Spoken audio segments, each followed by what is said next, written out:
Hi, I'll go deeper into my 2009 no budget Grey's Inbetween a bit further into the course, but I wanted to acquaint you with the film in general, as I'll be referring to it as a working example. Having graduated film school and studied film history and countless films during that time, I was really enamoured with the idea of making a feature unlike anything that I'd seen before. Obviously, having just spent 2 years at a film school, I had no money to speak of. But having already made a feature that before I'd got into film school, I knew that it was perfectly possible to do it again. However, I couldn't pull the favours I'd pulled before. So I wrote Grey's not only with the notion that I'd do it for very little, but as with Offending Angels 10 years previously, I again wrote with an actor in mind for the lead. I've not done this every time by any means, but the two films I've made for no budget I've written with leads in mind.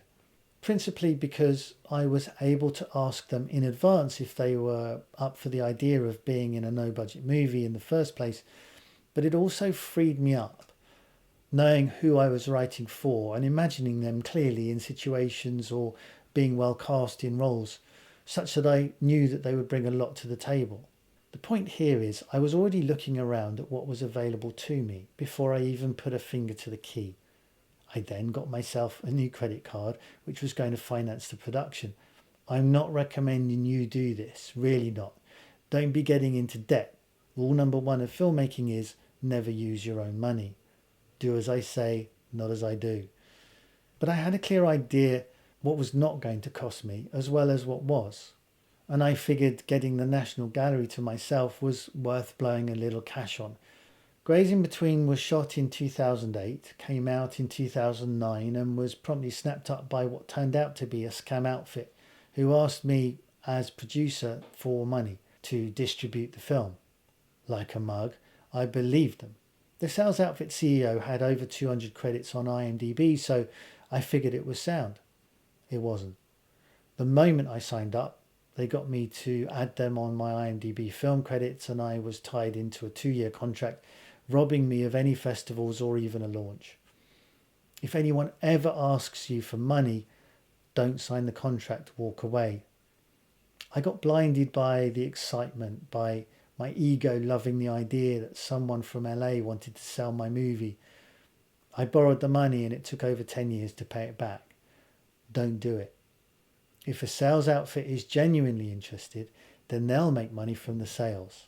It took about 10 years and Black Lives Matter for me to think about taking Grey's back out of the drawer I'd shoved it in and reassessing what possibilities there were for the film now out there.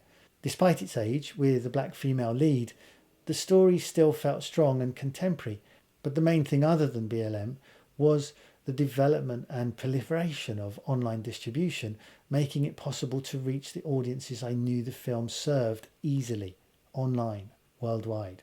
So what I want you to take away from this somewhat sobering story is that you can make a film for whatever money you have, so long as you work out where you want to spend it in advance and as long as you're extremely organised in your execution.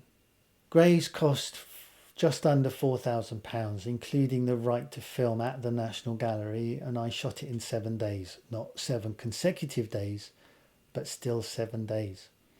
I approached my old film school for heads of department like an editor, DOP, post-sound, etc. because I knew there would be graduates keen to get a feature credit under their belt.